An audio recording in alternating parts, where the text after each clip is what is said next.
The primary problem is ignorance, not stupidity, but ignorance, when people don't know things. Now, I think that generally speaking, people don't understand what I just said. The simplest thing could mean so much if you'll give yourself and allow yourself the opportunity to listen to your own voice and to pay attention to Mother Earth and these things that are happening within life itself. Whatever you seed it with, it will bring forth in abundance, just like the soil. The subconscious mind is the same way. It doesn't care what you plant there. It doesn't care what you think about. And it doesn't get to choose.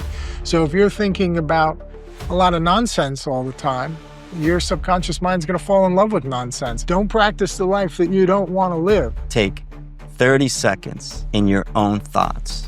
Close your eyes and listen to that voice. Do you have control of that voice, or does that voice have control of you? Don't be in denial. Shit happens.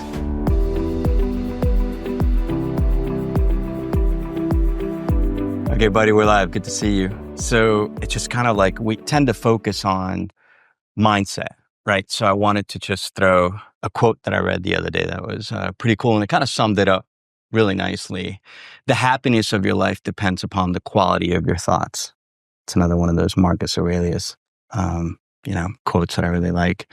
How does one develop a positive mindset? Right? And what is the difference between thinking and mental activity? Yeah, well, these are great concepts. And I think most people are not thinking most of the time. Thinking is really hard work. Thinking is exhausting. Mental activity is happening all the time. You want to know, hey, what should we have for breakfast? What should I wear today? You have that kind of inner voice that's always chit-chatting, with you throughout the day. That's mental activity. Thinking is purposeful and it's directed, and there should be some endpoint involved with that. And I think that that's where the practice of silent solitude comes in. Very different than meditation. I've talked a lot about this in the past, that I'm a big advocate and a fan of meditation. I see meditation, there are different forms of meditation, different schools of meditation, of course. But for me, I see meditation as a place where you go to kind of quiet the mind, settle the mind, still the waters of the mind, which is a really valuable practice and process. And we talk a lot about process, you and I. Silent solitude is different. That's where you go to be alone in the quiet and listen to the inner voice, to hear those thoughts, to see where you are, to see what you're thinking about. And that's where real thinking can take place. In the quiet, you have to sort of, get away from the madness of everyday life and the hustle and bustle and daily responsibilities and your work and so on and so forth, and go into the quiet, as they say, go to the closet and shut the door. Shut the door, have some time alone to be alone with your thoughts and that inner voice, and give it an opportunity to be heard, not be silenced and stifled all the time. That's where I think you can really start to hear what it is that you're really looking for, what your true desires are, wishes, wants, goals. And then you have that opportunity to start to plan a strategy to achieve those things, to bring you that elusive or seemingly elusive happiness that you talk about. So then within the context of, mindset, right? And finding quiet time, meditation, what is the difference between reflecting on what's happening, or a thought or an activity, an emotion, versus meditating and quieting down the mind to let thoughts in? Is there a difference there? Meditation, again, is we're in a conscious waking state. You're really trying to let the mind go quiet, to be free of any thoughts, which is a difficult practice. I mean, people struggle with that because that inner voice always wants to kind of chime in and say, oh, this is stupid, this is ridiculous, why are you wasting your time? And you say, shh, quiet, quiet. And early on in the meditative practice, that's one of the great teachings, which is it's okay if that voice, speaks up. Just kind of accept that as a normal behavior and then let it pass. Just don't pay it much attention and then go back to the quietness. Reflection, on the other hand, is just what it says, looking back, thinking back, going over the day, going over the week, going over the month, going over the last 10 years, going over your entire life. Where did you go wrong? Where did you do right? What would you repeat if you could? What would you hit delete on if you had the opportunity? But then that silent solitude process of thinking, actively thinking, that's where we take that experience, good, bad, ugly, indifferent, etc., from the past, and then we apply it to the future, saying, hey, this is the way I want to go. This is where I want to wind up. That's the there that I want to get to as a next step, as a third step from where I am now, and then plot out that course to get there. Planning. And I talk a lot about that in my books and some of my writings, the goal and then the plan and then the activity to fulfill that plan and to achieve those set goals. We mentioned this earlier, right? This whole thing about consciousness is one thing, and that voice that talks to us, it's us. Whether you think that's God or you think that's some higher level of supreme consciousness or the universe, whatever that may be, we wake up at 3 a.m, 4 a.m, and our minds are racing. And how do we think through these things and how do we settle down, right? And I always kind of think this approach of it doesn't happen overnight. It's like fitness. You got to take things one step at a time, and eventually you could quiet the voice down. Meditation is easier to do.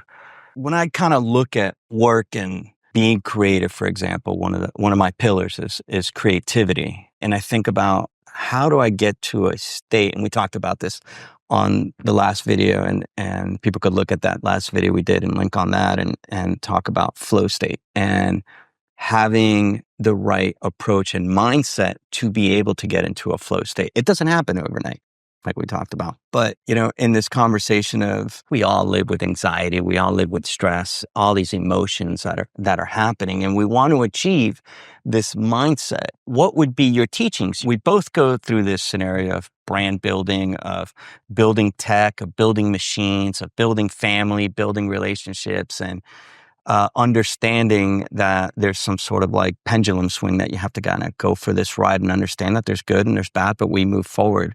What do you mention to people in your teachings about how to have mindset to continue to move forward, even though anxiety, bad thoughts, whatever that may be that we all have to reflect on or not reflect on? How do we move forward in life, and how do you properly have the mindset? I mean, from a super high level view, what do you teach? Yeah, well, this is the essence of everything that I've learned and everything I teach. And again, I'm just passing it along, paying it forward. All of the last 25 years of intensive, intentional study of personal development, personal growth, personal achievement. And at the core of that is the human mind, the incredible, magnificent, truly unique human mind that makes us so different than all the other little animals out in the world. All of the high functioning, high level mammals in the animal kingdom in this world that we know as planet Earth. As far as we know, within this universe, we have the highest functioning mind, this incredibly developed cerebral cortex, frontal cortex. It's an extraordinary journey, and that's what we're here to teach. And it's a process, and it's going to take some time. But for starters, there's a difference between the brain and the mind. The brain is a 3-pound organ that sits inside your skull. Just like you have kidneys and you have a heart and you have a liver, it's an organ. It's a physical entity, and it has a biological and physiological and anatomical structure and function. And the mind is very different than the brain. The mind is not confined to the brain, number one, and the mind is not the brain. So those are really high level kind of zoom out view of some fundamental pieces of knowledge that most people don't really understand. Beyond that, then you talk about the mind. Well, from my point of view, the mind then is more of an activity that fills every atom of your being, from the tip of your toes to the top of your head, probably even beyond the physical limits and manifestation of your physical body, your organic body. So my belief is, personal belief, we're spiritual beings living in a physical body, in possession of a mind. We are not our mind, we're in possession of a mind. And that mind can be used as a tool to help us navigate with regard to our interaction with the material world. So you're a spiritual being in possession of a mind, living in a physical body for this particular stage of the eternal spiritual journey, and interacting with, corresponding with a material world. So once you begin to understand that your mind is not your brain, you don't take control of an organ, just like I can't make my kidney function a certain way, or I can't make my liver metabolize toxins at twice the rate by thinking about it.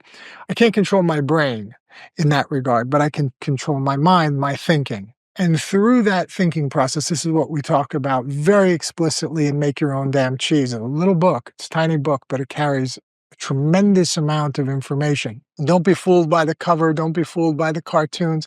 It's not a children's book. It is a serious, heavy-duty book with heavy-duty philosophy in there. And it shows you that framework, the relationship between the thinking mind, or what we call the conscious mind, also has many names, the academic mind, the intellectual mind, versus the subconscious mind. The ancient Greeks referred to as the heart, as a man thinketh in his heart, so is he.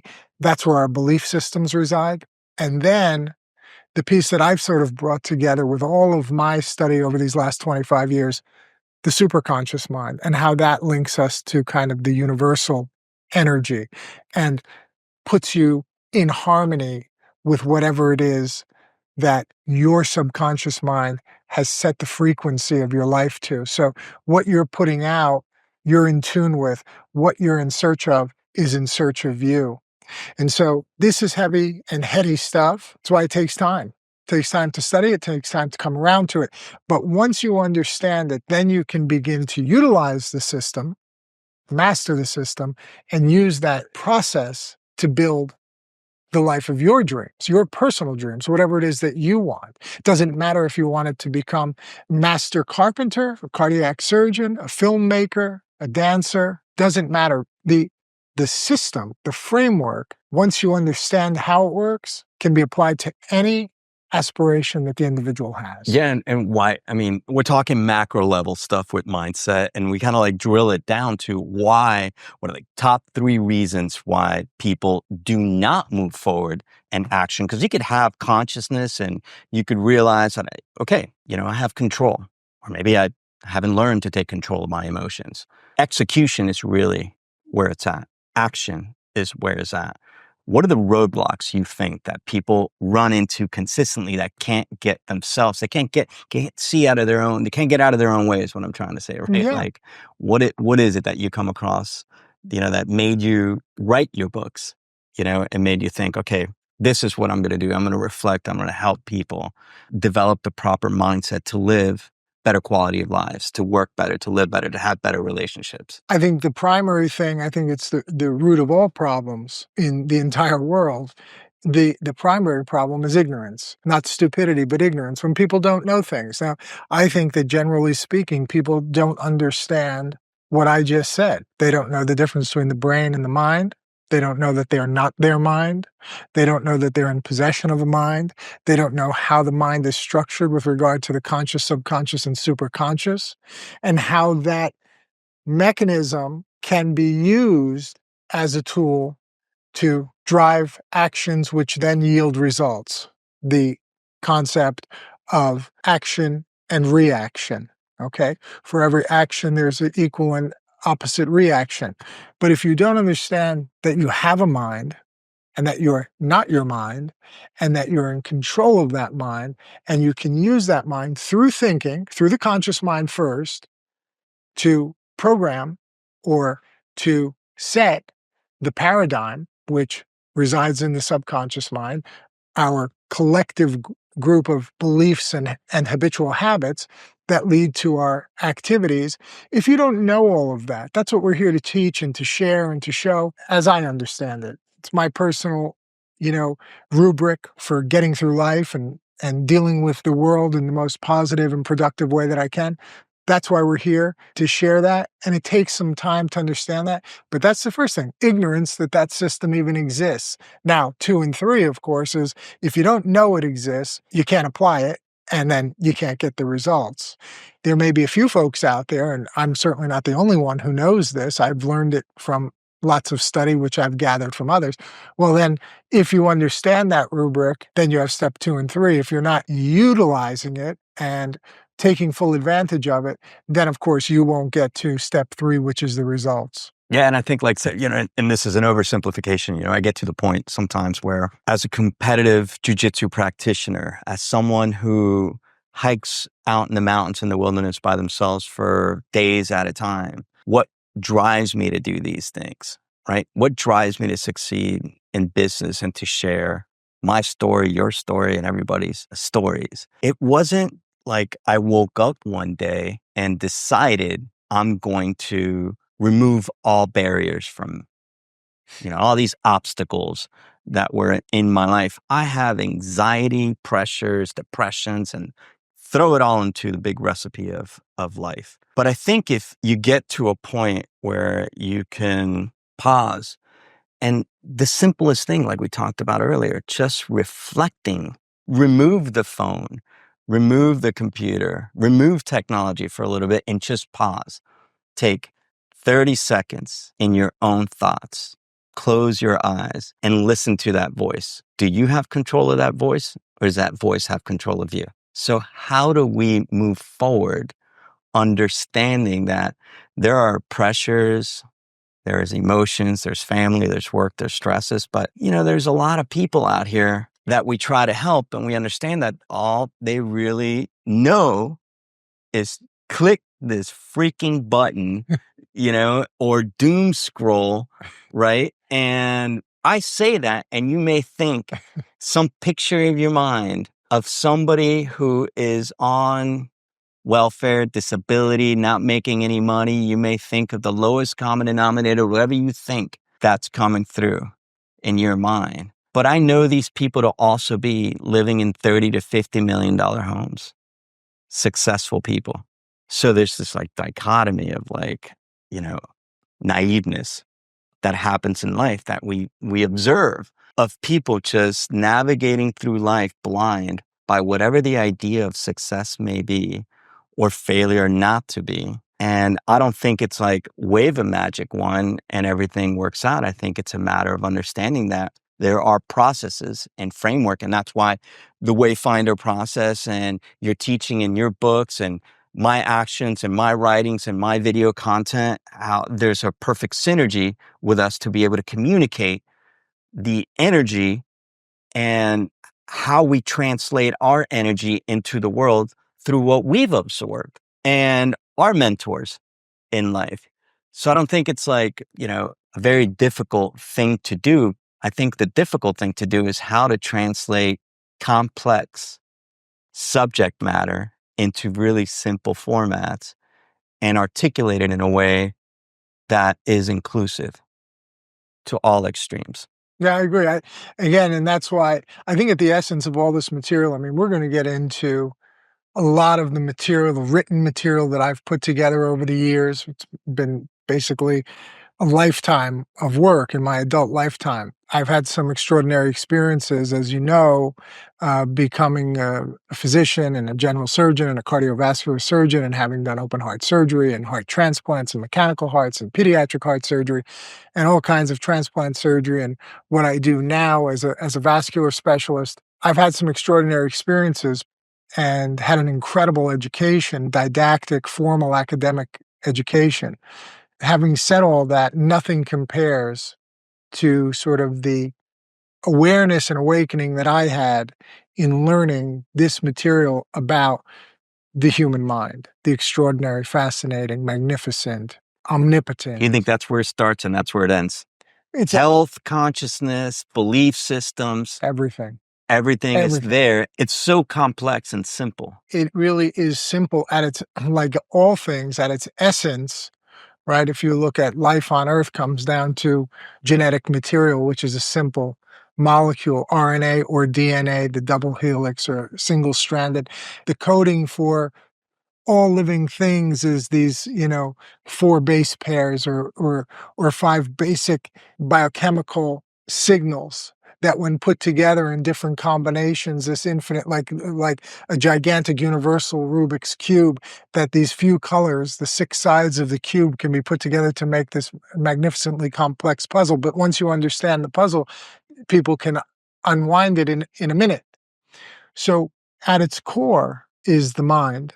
and thinking and how we use the mind to balance our lives, structure our lives, and set goals, achieve goals, and cope with those stressors and pressures and things that you're talking about that we all have to deal with.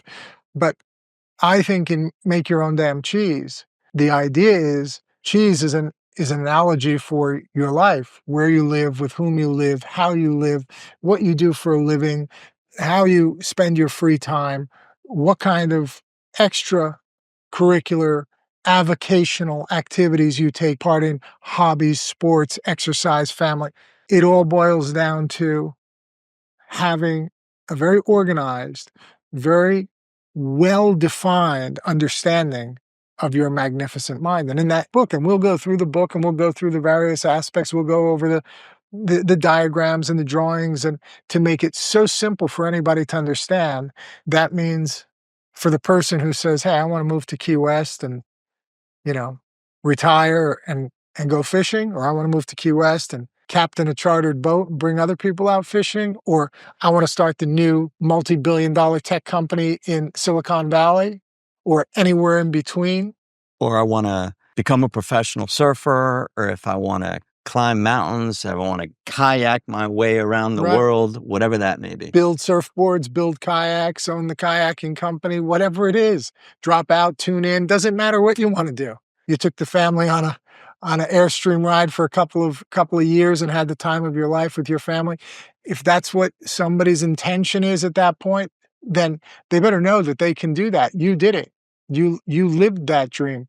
So people can drop out and tune in and do that thing. And you can do it without dropping out, because everybody knows you were running an amazing business out of the Airstream. So the point is, we're not here, I'm certainly not here to tell anybody what the right goals, aspirations, dreams, etc. are. Destinations, endpoints, I could care less, as long as it's, it's positive and it's not destructive to oneself or to society or to others. As long as these are positive things with the best of intentions and positive energy behind these goals and desires and wishes, we're here to show you that there's nothing that's off the board. You want to be a neurosurgeon? I know how to do that. You want to be a professional surfer? I know how to do that. You want to be a recreational surfer? I know how to do that, in terms of showing you the way, because the framework is always the same, whether you want to be a heart surgeon or you want to be a chemical engineer or you want to be a poet. The framework begins with the thinking mind. And those are the six most powerful words in this whole genre of personal development, personal growth.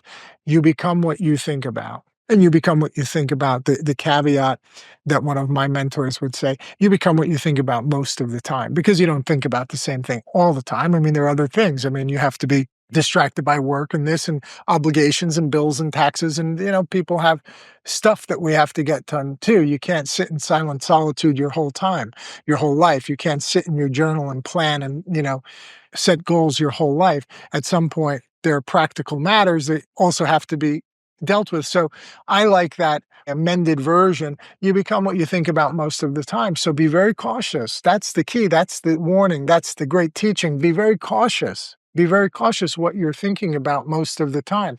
If it's, video games and so on and so forth, well, it's okay if that's really your ambition. But you better know that if you're spending lots and lots and lots of time on the video games, that's where you're headed. That's where, those are the results you're going to get.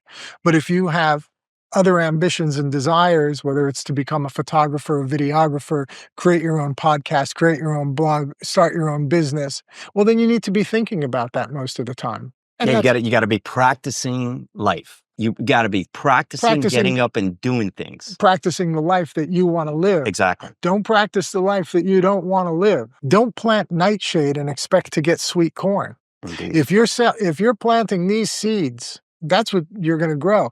And we've talked about this many times before, Vic. One of the great teachings, the subconscious mind is fertile soil, just like fertile soil in a field. It's what we call amoral, not immoral, but amoral. It doesn't care. It doesn't have any ability to choose what you plant. It's just soil. It doesn't know right from wrong. It doesn't know good from bad. It doesn't know truth from fiction or truth from lies.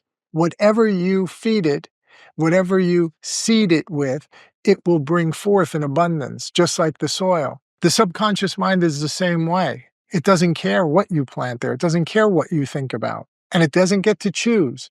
So if you're thinking about a lot of nonsense all the time, your subconscious mind's going to fall in love with nonsense, and then you're going to have nonsensical results. But if you say from a young age, I want to be a professional tennis player, that doesn't mean necessarily you'll be Roger Federer and be number one in the world, but you'll be some sort of professional You're tennis training player. your subconscious mind. Y- You're feeding what your subconscious mind is wanting. You're creating Well, your reality. your subconscious mind doesn't want anything, No, yeah, it's right? just It's just a fertile receptacle. it's like this conversation with self. Yeah, exactly. Exactly. And here's the thing, the subconscious mind is always listening. So it's always receptive to the seeds that you're throwing in there, that you're planting. And whatever dominates is going to crowd all the other little plants out. It's going to crowd all the other, if you put one stalk of sweet corn and 50,000 nightshade plants, the field's going to look like nightshade. There might be one corn stalk, but it's not a cornfield. So you have to, that's one of the great teachings. You have to stand guard at the gateway to your mind, not only from your own thinking, your own thoughts, but all the other stuff that you're talking about, right? All the distractions, Right. all of the outside stuff, the television, the podcast, the social media, the radio, the billboards on the highway. I mean, it's everywhere. The magazine ads, it's continuous, and we're connected through the five senses to the physical world: sight, smell, taste, touch, sound, right? That's how we interact with the physical world. So that's why I talk about silent solitude. If you want to be able to hear the inner voice and show it some respect and listen, you've got to turn off the TV, turn off the radio, close the laptop, put the phone away, put the books aside, put the magazines aside. I mean, it's continuous. Yeah, I It's mean, never it could ending. be the simplest. You could just go for a walk. When adversity finds me, let's say I'm out in a 3 to 5 day hike by myself and my knee starts to hurt. I'm just thinking one step at a time. Just put one foot in front of the other. Ultimately, I'm going to get to that outcome that I want. Yeah. Just don't overdo it. Don't push it too much. There's this like self-reflection that you have to go through out there and know my own capabilities. What are my strengths? What are my weaknesses? And understand that I just need to put one step in front of the next. And it's interesting how we talk about this approach to mindset and understanding, on this high level of what we think is common sense is not so common anymore, right? And with understanding how to what is that initial action that you would recommend somebody like, okay, I listen to you guys. I think it makes a lot of sense, but my problem is putting one step in front of the next and articulating what I'm trying to feel, the vision of creation in my mind of something that I want to achieve. We talk about people just wanting to play video games all the time or watch news all the time. They're very influenced by information, right? But they're not articulating success. They're not articulating happiness because they're overwhelmed consciously or subconsciously by all this information out there. Is how to actually put the action of choice, of deployment, of execution, of putting one step in front of the other.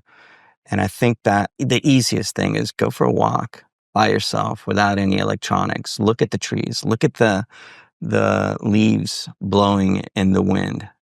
The simplest thing could mean so much if you'll give yourself and allow yourself the opportunity to listen to your own voice and to pay attention to Mother Earth and these things that are happening, within life itself. One of those things is, how do we act on our own thoughts? And what comes to mind when I say something like that? Well, I mean, you raise a lot of great points. I mean, first of all, we know from all of the classical teachings and writings and going back for millennia that it's valuable to go back into nature, to get away from the crowd, to get away from the madness, to get away from the overwhelming overstimulation of the psyche and the central nervous system. Again, like I said before, get away, go to the closet and shut the door. That means to get away, to retreat. That is a sense of calm and peace, and then reconnecting with the fact that we are natural beings in the natural world. We're not these mechanical, technological, AI driven, digital things that are beginning more and more and more to resemble us. We're not. We're truly organic, we're spiritual, and we belong in nature. We're a part of nature. No matter how much we try to extricate ourselves from the natural world, we are part of the natural world. So that's number one. But I think that this process of putting one foot in front of the other, as you know, going way back to my early books and the inception of Chuback education many years ago, 10 years ago, the logo was the elephant with the bite taken out of it, because it was very reflective of my personal experience, and then this journey of this personal development material which I've taken in the last 25 years. The old adage is, how do you eat an elephant? The question is, how do you eat an elephant? And the answer is one bite at a time, right? You can't swallow it whole. I think part of the problem with the high-tech digital kind of age that we live in now is that many times people are selling a false set of bill of goods, which would lead one to believe, people of all ages, by the way, especially the younger folks, but people of all ages who lack a lot of experience, that you could swallow an elephant whole. In other words, that you could tackle a big project. What we're doing here, I can't share everything I know in a 30-minute video or a 50-minute video. This is going to take time, weeks, months, years, to explain in a meaningful way, in a practical way, in an applicable way, what I've learned in the last 25 years of my life. But for me, that always made sense, because I was on a journey where the path is well defined, but the path, under the best circumstances, assuming you could traverse the path, that you could take that journey, was long. So, very practically speaking, without talking in hyperbole or in metaphors, my personal journey to a professional career, I wanted to be a cardiac surgeon, open heart surgeon, which I achieved, and I did, and practiced very successfully for a number of years here in northern New Jersey, in a major metropolitan area. Well, it's well known in my book, the Straight A Handbook, the conversation I had with my father, who was a physician. I was about maybe 17, 18 years old, and I was on this path mentally that I would be a cardiac surgeon one day, an open heart surgeon, not a cardiologist, but an open heart surgeon who does the bypass surgery and stops the heart and all of that business, using the heart-lung machine. An amazing, amazing adventure that I was setting off on. And I suddenly realized, I said, Dad, by the time I finish this training, like, I found out it's 4 years of college and 4 years of medical school and 5 years of general surgery and 2 years of cardiac surgery. And that's the short path. That's like assuming I get into medical school right away and I don't have to go get a master's degree, and assuming I don't have to do research in the lab, and assuming. But even so, I'll be 33, 34 years old by the time I get there. And he said, well, how old would you be that year if you don't get there, right? So that was the first thing. The time is passing. You can't control time. People talk about time management. Time can't be managed. The only thing I can manage is my behavior within that time. But the other thing that I had to resign myself to, the thing that I had to surrender to, was the truth, the reality of the fact that you can't decide because I want to, or because it's my ambition or my desire, that tomorrow I can be a board-certified cardiac surgeon who can go perform heart surgery on people. No, there are rules, there are regulations, there are laws, there are certifications. There's a system, a framework within which you have to work if you have that kind of ambition. So from a very young age, I realized that I was on a long journey and I was going to have to put one foot in front of the other. There was no skipping steps.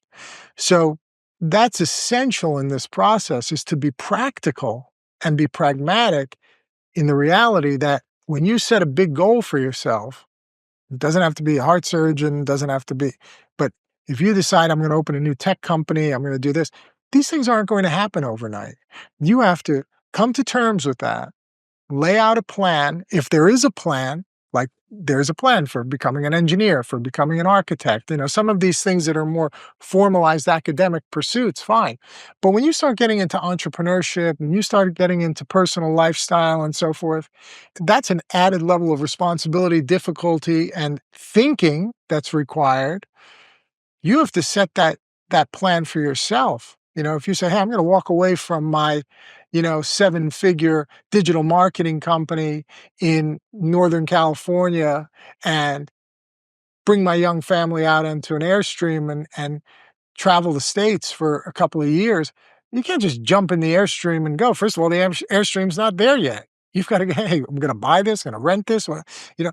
So you have to have the kind of organized, logical, responsible mind to sit down and say to your wife, "Hey, Chris, let's sit down and let's look at this. Like, how would we do this? Let's map this thing out." And I can't take a 2-year trip in 2 months. It's a 2-year trip. So part of it is resigning yourself to reality too. We live in a real world also, even though we're spiritual beings. This is a physical experience we're having in a material world. And so those are called the facts. That's called reality. So when you're going to apply this thing in my way of thinking and what I teach and what you and I discuss all the time, we're working in the real world here. This isn't fantasy land. Yeah, and I think that when we'll put it at the end of the day, and that's why the manifestation of Wayfinder happened. We're all on this journey, going through a process, failing forward, learning a whole lot of stuff, really cool stuff, bad stuff along the way. But it's the ability of being of service and helping people find ways. And oh, by the way, that doesn't mean that you're going to find your way today and you're going to become XYZ, whatever that, thought pattern is that's going on in your head that you're articulating out into the world. It's a process. It's a never ending process. In the journey, we find the tools, the experience, the knowledge, the people. We develop the skill sets to be able to move forward and put together this recipe, that we call happiness or we call success, whatever that may be in your life. What are the ingredients that are necessary to work within the facts, as you very well articulated, called life?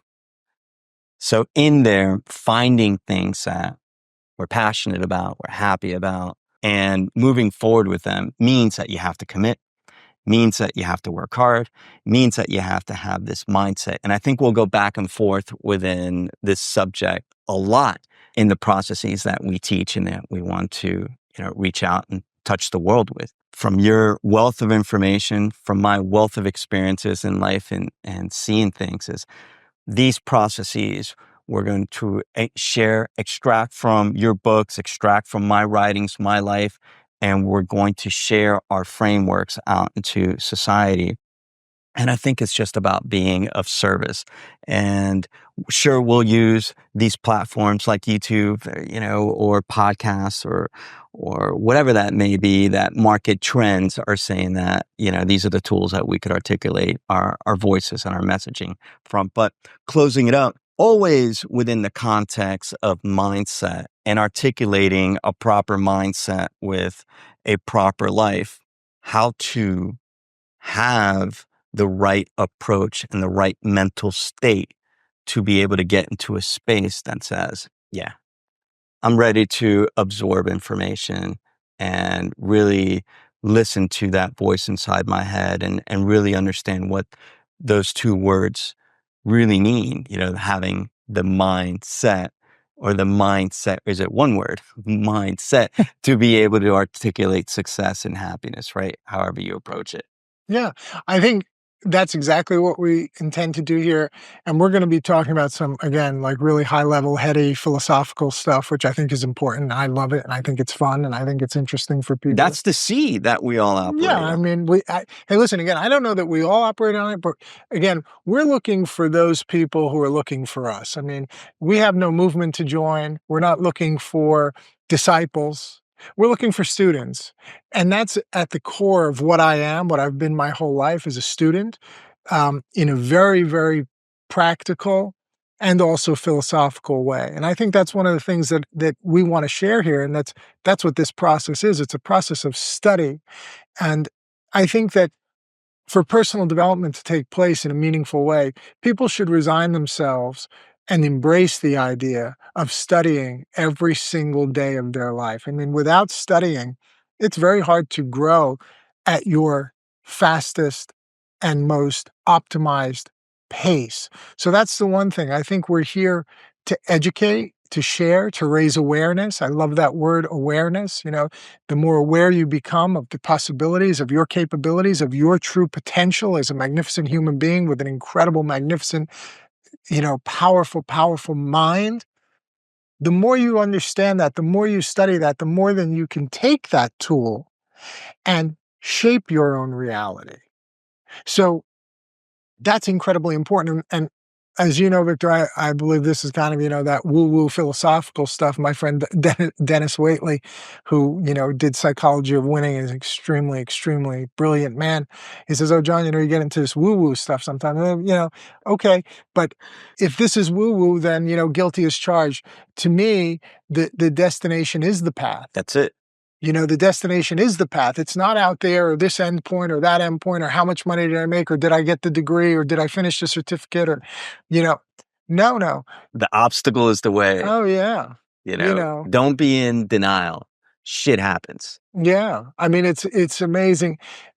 Listen, we talked about it in the last episode, cardiac surgical oral examination, general surgical oral examination. It's the shit happens thing that you're talking about. Then what? I have this perfect operation planned out how to replace this abdominal aortic aneurysm. But, before I get to really get going, the thing blows up in my face. Then what? Right? I wasn't planning for it to rupture prior to getting going, but now it has. Now you're there. Then what? Right? You're on that walkout, 3-day walk. And yeah, you want to put one foot in front of the other, but at some point, the knee just won't cooperate. It won't give up. Then what? Have you put yourself in a position to die out there? Or does the Vic Sergato I know, have like the satellite phone that, is like solar power energy? Yeah, there's got to be, don't jump out of the plane without a parachute or two, right? That you packed yourself. So there's that practical stuff in what we're doing. So it's, the woo-woo stuff to some degree, but only so that it can bring us back to the reality we live in, study the reality that we live in, understand who we are, what our potential is, and then plan real activities and actions so that we can take one step at a time, moving closer and closer to that goal.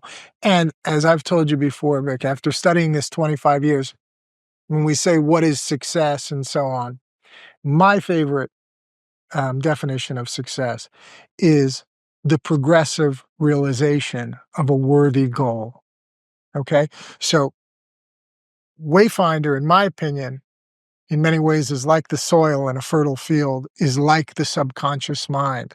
We don't care what their goals are, the viewers, the listeners, the people who are studying our material, as long as they're not nefarious goals, as long as there's positivity behind them. We're here to teach the way to find yourself at your own self-described, self-defined next step in that journey along that path. The material that we're going to share, and in many ways, in these discussions, the seminars that we're going to put on, the private coaching, the books, the other materials that we're going to be providing and offering, all of that is so that people can use Wayfinder to find their way to their better life and to take their journey toward greater and greater fulfillment, greater and greater meaning, greater and greater happiness, and so on and so forth. We're not here to show you how to start a business, become a doctor, become a photographer. That may be an output. However they want to do it, that's okay. And that was the material that I've always gravitated to. I've been through a lot of specific training in my life, how to use the heart-lung machine, how to sew a distal anastomosis and coronary bypass. I've had a lot of technical training for specific objective needs and practical results. But what I'm most drawn to when I say the most fascinating thing I've ever learned is that the human mind, this extraordinary thing that we're each in possession of as human beings, can be used to tailor your own journey, to define your own path that you're going to walk, to lead to more and more signposts and guideposts out ahead so that you can enjoy that process wherever it is that you want to go. This isn't the kind of material that's saying this is how to build websites, this is how to take great photography, Yeah. this is how to remove an appendix. Not about that. This will allow you to do all those things. You study that stuff outside. This is to make people aware that anything that they can conceive and believe they can achieve, conceive of in the thinking mind, believe in the subconscious mind, achieve in the material world through activity.